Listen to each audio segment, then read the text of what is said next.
Hello everybody and welcome back to the Storm Poker Challenge. My name is Dylan and this is another video in our Riders of the Storm series for mybet.com. And before we kick this one off, waiting for your wave, we're going to play 2 tourneys and 2 storm tables. Definitely want to share a little ancient wisdom, timeless wisdom from Mr. Bobby McFerrin. Here's a little song I wrote. You might want to sing it note for note. Don't worry. Especially when variance strikes. Be happy. In every life we have some trouble. When you worry, you make it double. Don't worry. Be happy. Don't worry. Be happy now. Alright guys, so Don't worry. Be happy. with that, I think we'll kick it off.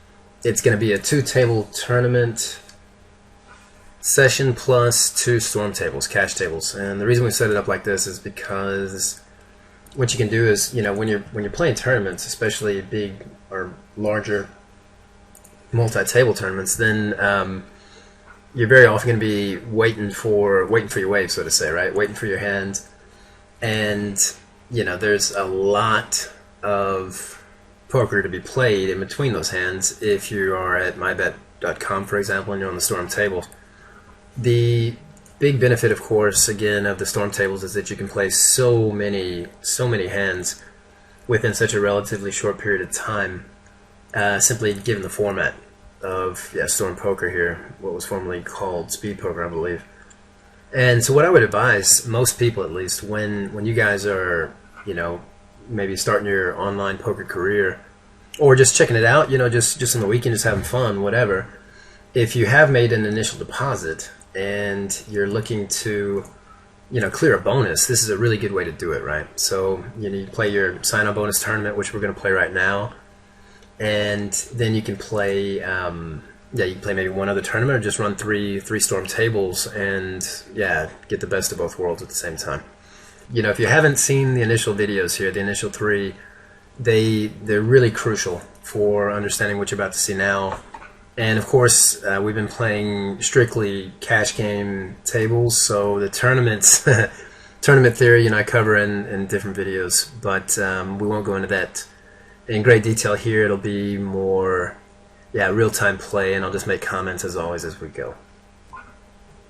Alright guys, so as you guys see here, we've got 2 tournaments up top and then these 2 storm tables underneath, and we actually flopped our set for the beginning of this video. Never a bad start. And we just raise that up directly and see how he reacts. We're going to just limp here with a 10 king on the full ring table, offsuit in the tournament above, and I'll get into the details shortly. Alright, we'll just sit one out after we probably steal. Yes, and here we flop, you know, the 10 in between. We got the second nut flush draw, but again, board is paired, so there is no nut flush draw as such. And here, yeah, he bets it out flat. Let's just call one here and see what he does on the turn. He checks it behind, and you know, we do have the king, so we've got the 10 as well, and I'm going to play this for pot control. Now we've got jacks over 10s. Fantastic, and I don't actually put him on a better pair, and I sure as hell don't put him on the jack. So I'm going to go ahead and push this. This is our free roll 500, and we may get paid off, we'll see. And or he has the miracle jack, and that was the end of it. Okay, he only had the 10. Only had the 10. 10-3, by the way. So Lagos is going to get an initial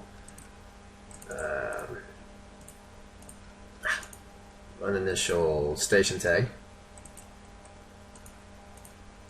and we'll see if we can't use that to our advantage in the near future.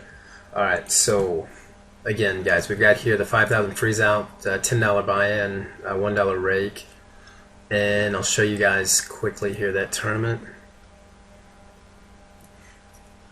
And it is as follows. We've got an average stack now of 2K, and that was the initial starting stack, by the way. And our position is 91st of 318 on 36 tables.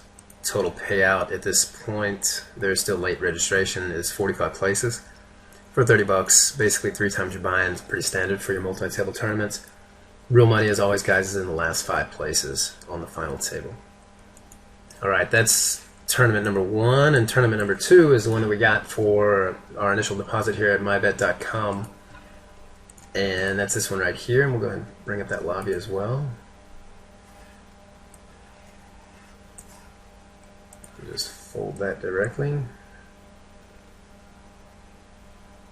And yes, right here. So this is for this tournament, and what we've got is basically 20 places that get paid out.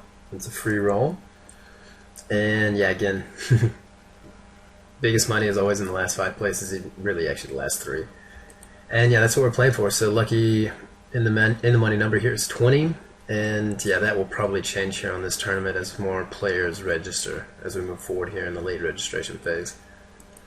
And it looks like we're pretty aggressive here concerning the blinds at 10 minutes. Okay, it can be markedly shorter, but yeah, 10-minute blinds here, and yeah, again, 20 is a lucky ITM number. And that's what we're shooting for. So what can you do, when you're waiting for your wave here in tournaments? Well, if you are at mybet.com and you're playing the good old Storm tables, you can run basically numerous hands. Play tight if you want to. You don't have to, you can really tighten up. You can just play your monsters while you're playing your tournaments. There's a lot of different stuff that you can do. Or you can just utilize all the different topics that we've been covering in the past few videos, and just play a normal game. And that's probably what I'm going to be doing right now. And when I have an interesting hand here on the tournaments above, then I'll just sit out on the Storm tables. And if I have interesting hand here, I might just jump off of this table, etc. Yeah, and just play it as it unfolds. We're gonna c-bet this, and I believe I did raise pre-flop. If not, whoopsie. He flats, and 6, 7, 8. We need the 9 essentially here, and or the 8 might be good. Who knows? He flats us. I don't want to bet into it again. This is a freeze out. It's not a rebuy add-on, so he could float me right now and bet it, and he should actually. He lets it go. So if he's on a flush draw, right, he missed it, and I'm just going to half pot it because, as you guys know, I've been repeating it for videos now. He's only got to fold 1 time in 3 for us to take that down. And his play looked like a flush draw. Again, the float move would have been brilliant for him in position. He should have bet the turn if he was on the flush draw. But he didn't. He hadn't seen our Riders of the Storm videos, so he didn't know about that move apparently. And yeah, lets us then bluff into the river, and we take it down uncontested. Good result for that hand here, 62. We'll just check it, but I'm not going to auto check it again, guys. Don't click these buttons if you can avoid it. In general, it's a dead giveaway. You can click the auto fold if you need to, like this, but I wouldn't click the check fold or just the check, right? If you're not super strong, and yeah, and even then, I would just avoid it in general. It's just a dead giveaway, by and large. All right, and here we'll just raise it up 3 times the big blind with the suited 10 king in middle position on a 4-ring table. Both of these, by the way, guys, you're seeing these are full ring tables. These are not Storm tables, and underneath we'll be playing a 6-max game, so your ranges and your play will be markedly different, right? Not to mention the fact that these are cash games and these are tournaments. So if you're not very familiar and very comfortable with both, I wouldn't recommend playing like this. But for those of you who are a bit more advanced, a bit more experienced with poker as such, especially online poker, definitely something you can incorporate in your next sessions. And I would highly recommend it if you are trying to clear bonuses, for example. Very dangerous turn here. He just flats on the button. We turn top 2, but it is 3 suited. Difficult here. We're going to take another shot and just see where we stand. He min raises us. Very, very difficult spot. Right, he min raises us here at the low limits. That's never, never said, but that's rarely a weak hand, and I can't imagine him not being on a set of 3s or 8s or the completed flush draw here with a min raise. If he wanted to actually just bluff us off that hand, he would raise more. Yeah, so min raise normally wants to get paid. I can flat this for the 10 of the king, but it's just really, really tight, really difficult spot. So I'm just gonna let that go. Yeah. Tough fold, we got burned here on the heart. Guy min raised us in position, and again, that's if you are going to make that move, then you got to shove over the top and hope that he doesn't have it. But yeah, smaller stakes tournaments, min raises, cash games or tournaments, you rarely see that being a bluff. Yeah, even with top two, we were on a 4-out draw in my mind, and it was just way too light to play on. And here we'll just limp one, see what they do, and I'll get us on a couple of storm tables, and then we'll kick this thing off. Yeah, we limp that flop top pair, queen kicker, and go ahead and bet into it and take it down. Alright, see if we can't get a little background music that fits well with our storm tables. Hope that's not too much, but it's better than just listening to me talk for the next hour or so. Alright guys, and yeah, on the tournaments as we develop, this is early phase play on both tables. We'll get into mid phase play, hopefully into the bubble phase play, and who knows, maybe even see a final table or two. And yeah, again, I won't go into the details on that, it's just far too complicated. But yeah, we do have other videos that cover all of the tournament theory that you'll need to know. And now I will be back with a couple storm cash game tables. Alright, here we go. 7s and 8s down low, we got 10s on the tournament up top. We're just going to raise that up 3 times, keep it simple here. Looks like we timed out down low. I'm going to donk into that, represent the ace, because I missed my set.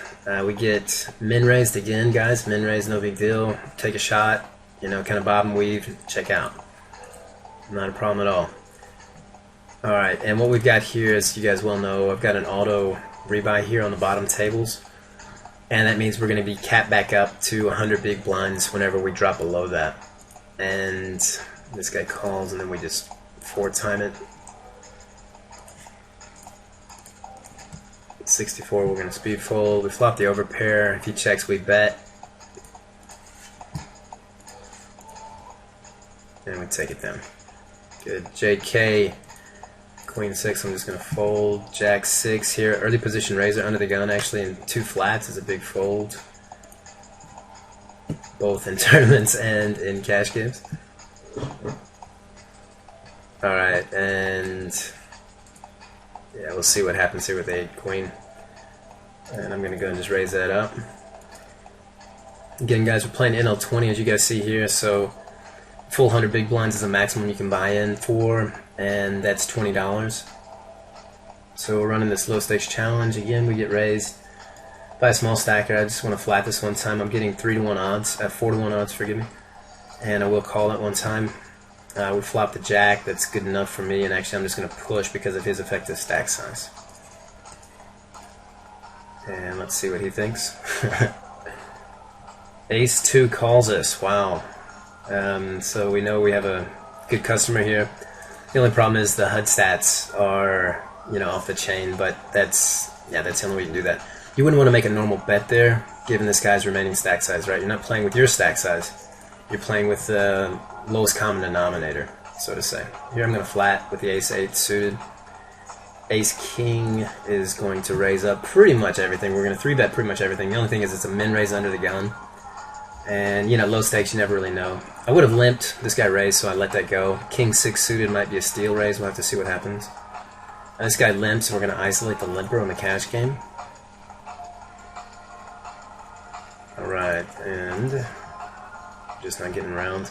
And you see what I'm saying, right? This is taking all night on these 2 tournaments, right? In the meantime, you can be playing your storm tables and clearing your bonuses, hopefully make some good profit in the meantime. Alright, so he did basically what we did, and shoved. It's a good shove, actually. And yeah, we can't call that. Draw's nowhere near good enough. And yeah, rainbow board is a good shove. So he then limps, and we're going to isolate the limper on the button.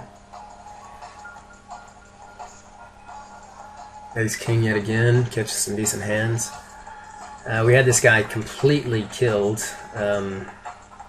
This guy, forgive me, completely killed, and didn't work out.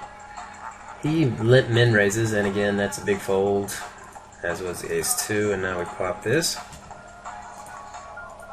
Alright, and I think what I'm going to do here is also get down here on the same seat on all of our tables so that I know where I'm where I'm playing.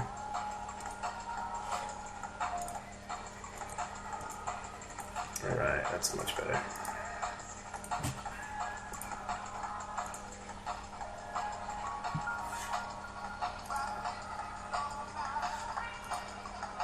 Speed fold that. Gonna raise this from the small blind, raising the hijack position. Open razor. He flats. We flop backdoor flush draw plus the inside straight draw for the 10. Really weak flop, but we raised. We 3-bet, so we're gonna go ahead and c-bet that. Almost flops with a king, and we take it down.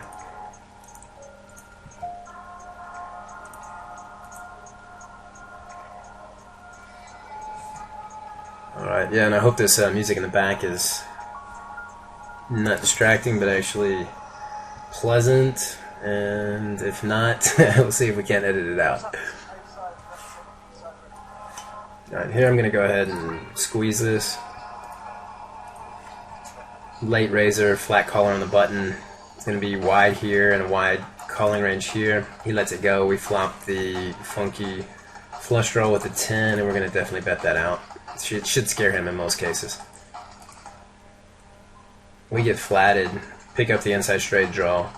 He's only got 12 left, and I think I want to double barrel this. But yeah, the problem is at the low stakes, I have to remember that they can't fold flush draws. So I'll hold off on that one. Try to step on the brake from time to time. And okay, so we're calling 340 on the 12, and it's only the 10. If it were the ace, the other way around, I would have maybe called for the implied odds after the fact, but we didn't have it on direct odds, and yeah, went south. Alright, ace 4. Nothing's really happened up here. We're down 150 from a 1500 starting stack, and these are both freeze outs again, right? So what you see is what you get, and you got to play it just as if it were a cash game where you couldn't rebuy, so to say. 95 is a big fold. Let's see here, Jack 8 may steal suited if it's folded to us. And it is, so we just take a 3x shot. Pretty much 3 times the big blind in most scenarios. On your 6-max tables, if you're playing wider ranges, it's a good open raise size. Bit higher bet size you should make if you are out of position. And, alright, well, we flop a pair, see if they have anything, and take a shot, and then probably going to be a bet fold if they come over the top. Limp pot here. He only flats. We want to see a 4, an ace. If they've got the 10, they may call us down, but I think we'll have a good result here with about 120. It's a little bit less than half pot, right? So if they don't have it, they'll fold it. If they do, then we'll have some good advertising with our 4. Probably like 10 crap here, I guess. 3-4, we... Hey? Oh, he hit the 3 on the river. Well, what to do? 34, so we'll just go ahead and green this guy. Where's the green? There it goes. Alright, here we actually flop something that we connected with. And what's this guy's remaining stack is 4, so we just push right now. Right, it's more or less 1-to-1 with the pot. Heads up pot, we just shove, and that's all. And you may get paid off from time to time, but you don't want to get sucked out here with a guy with an 8-10 or an 8-6 or something like that, or 2 clubs. So, if you're looking at effective stack sizes that are small, go ahead and just shove it on the turn. You're not going to get paid off on the river, right? More than likely. And yeah, there's just a lot of things going for you when you do shove that. And here, for example, with the aces, this guy's also a super deep stack player. Looks like he's doubled up at least once or twice. One and a third times, I guess. So he knows what he's doing. And yeah, I don't want to play out of position like that. And here I've got the open-ended straight draw on a rainbow board, which is very good. We do get flatted, that's unfortunate, so we really need to see something hit here, either the 6 or the jack, because this guy's only got $3 left. Ah, shit. And this guy pushes for the full 18, and that's going to be 2-to-1. Yeah, we need about 3-to-1 for that draw, but again, if somebody's flopped the set, we're in trouble, and it's a little bit tight. You could have probably found a call there, but yeah, difficult spot. This you could have added, an extra $3 to that more than likely for this guy here, but again, it was going to be plus minus nothing EV wise, and we'll find a better spot for sure. So we still raise here from the small. Lost our music somehow, and after the break, I'll be right back to plug that back in. Let's see, a middle pair running second nut flush, min raise, haha, and again, I think we're bleeding money. We don't have anything to pick up with this guy's effective stack after the fact, so we just let that go. Big stack, you could probably find a call, but the effective stack was so small that yeah, there's no chance there. Raise up the 9-10 max stretch, suited connector from the hijack from middle position here on our 6 max storm table. A 6 off suited under the gun full ring is a big fold. 9 times out of 10, guys. In at least early phase tournament play. And here we flopped a 10, but again, somebody having the king here, guys. If you have a king X hand, it's 73 to 1 that you'll flop that. So I'm just going to go ahead and half it, and hope he's not on a better 10 here. He does flat. He's only got 5 left, so the pot's going to be the same size as his pot here, or as his stack. And the spade, of course, hit, and that's more than likely what this guy was looking for. He insta checks behind. All right, and here I'm going to make a block bet. I think I might be beat, but I'm just going to make about a third pot bet here so that he doesn't bluff me off this hand. And with that bet, unfortunately, I'm pricing myself in probably for a call with our 10 here, but yeah, we'll have to see. Yeah, jacks the whole time. Yeah, it happens. Yeah, bluff and deuce line that you can play. I mean, he might have been playing that line unconsciously, yeah, but it worked out for him. He flatted on the end, and I don't know if he would have let that go if we had bet bigger. Hence, the 1/3 pot size bet, a little bit smaller if you're looking for a block bet kind of move. Let's see here. Say everybody walks. 80 on that. Okay, for the miracle flop one time. Hope this guy didn't raise it up. Yeah, we swing and miss pretty hard. But again, it's early phase play, not a big, the 80 wasn't that much of our stack at all, respectively, and yeah, we'll just probably check fold this. And I'll be right back. Alright guys, and we're back. Still raise here on the button. Ace-8 will definitely raise up if it's folded. And here again, from the small blind, you can go ahead and make that 4 big blinds, depending on how you're playing. 79 here with the min raise. No, forgive me, that's the big blind now, and this guy just limps, so we're going to go ahead and isolate with this nonsense hand. We raise it up, so we make our semi bluff here. Timed out down low, talking too much. And we take it down. I can test it with our semi, with our actually complete bluff c-bet there on the flop. Alright, so this guy limp damn min raised again, and we're getting limp min raised out of our seats. 79, so 120 on the 540. I'm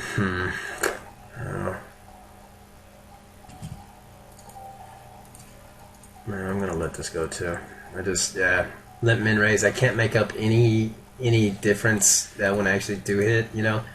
It's pretty much calling his all-in shove, and yeah, it's just, I mean, against a deep stack player, if we were both deep stacked, that could, again, he could maybe find a call there with those odds, but yeah, with that remaining stack size, it's just not worth it. Wait for a better spot, and we're about to be in the late positions, so we'll see what happens. Here we're just going to flat with 9s for set value. We're closing the betting round also. I'm going to try and flat it. We miss, so no set, no bet, but that's the rule here. I'm going to limp one with the 79 suited. Yeah, so that was we were well priced in, and as you guys know, with your pockets, your mid and small pockets, all you need is about 9 times the amount to call versus a fellow bigger deep stack player to make that call for set value. So-called set mining, and here, yeah, against 2 players, just gonna let that go. Checks again though. So after 2 checks back to back, I definitely take a shot half pot. In most cases. And quick pop quiz: how many times do these guys have to fold for us to break even? when I make that half pot bet. Very good. Yes, one time in three. One time in three, guys. Don't forget that. It's really, really good number to have in your minds. So, you know, we're 3-timing. We can also 4-time it, right? 3 times a big blind and 4 times a big blind in our cash games. Here we've got a min raise again, but we've got a Broadway, and we're getting in this case, almost 4-1 odds for a call. Here we get pushed against, and that is a big fold with that hand.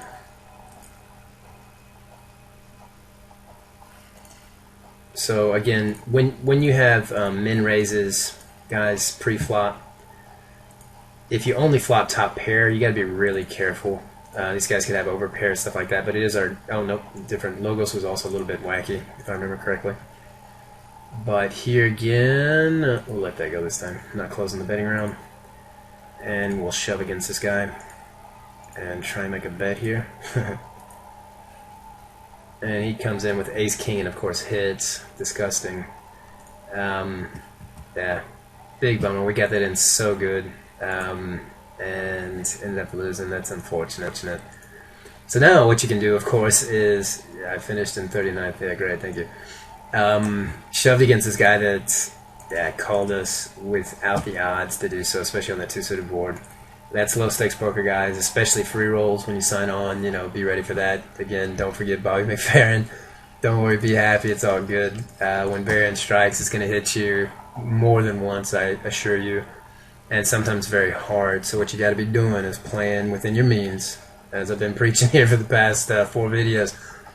And yeah, definitely adhering to bankroll management, which we are. We do pick up queens down here, so that's nice. And that's the thing, you know, if you're only playing tournaments, right, and you run into that kind of variance, you've limited your returns for that session. So this is a way to kind of optimize your time. Combining your cash games with your tournament play, but just, you know, you don't want to do that on your first rodeo, so to say. And yeah, so we got it in with the king jack. That guy only min raised, by the way, with an ace king, and that's definitely worth a note. We pick up ace king here down low on our other tournament, raise that up, and here's a replayer from the hand that we busted on, and looks like this. So we got king jack offsuit in the big blind, and we get min raised by this guy over here, and we call with the odds to do so. Flop top pair king kicker, he for all intents and purposes shoves. We come over the top, and that's how it went down. And unfortunately they don't show the hand until the end, but even then, so here at 690, by the way, guys, quick side note, backdoor flush draw, top pair, top kicker, 2-suited board. I shove because when I make a normal bet, if I get flatted, if he just calls me flat, then the pot on the turn already is going to be bigger than our remaining stacks. So I go ahead and shove on the flop, right? Knowing that he's going to be committed, or I'm going to be committed on every single call on the turn. So yeah, take that shot with the strong move. I make that move. I make that exact same move also with the jack queen of spades, where I've missed and I've got my 15 outer. And yeah, those are moves that you should definitely incorporate into your game. Always being aware of the effective stack size and what could be the effective stack sizes as a relation also to the pot size. Once somebody potentially calls or maybe shoves. The other thing is too, right, if I just make a normal bet, he shoves over the top, he's actually putting the last question to me. And you want it to always be the other way around, as often as you can make that the case. Here, a6 again, offsuit, full ring, we just let that go. And as you guys see here, I mean, if we just cover these two up, right, he calls us with 2 overcards that don't have anything to do with hearts, right? So he's on basically a 6 outer, and the ace of hearts and the king of hearts could potentially kill him, right? If I'm on the flush draw, the boot here. Let's say I've got the jack of hearts and yeah, even the queen of hearts. If I have the jack of hearts and the ace or king of hearts, then I'm knocking out another 2 or 3 of his out. So, but he made the aggressive move, right? So I bet into it, and then he more or less shoves over the top. But you know, we do make the last shove to him, and it's small, so he's kind of priced in anyways. But then probably the better move for him would have been to flat, and then shove any heart turn, for example. But yeah, and actually then I might have let that go. And yeah, that's called variance, guys. Bad beats and knocked us out of the tournament. But We're looking for some tens and aces.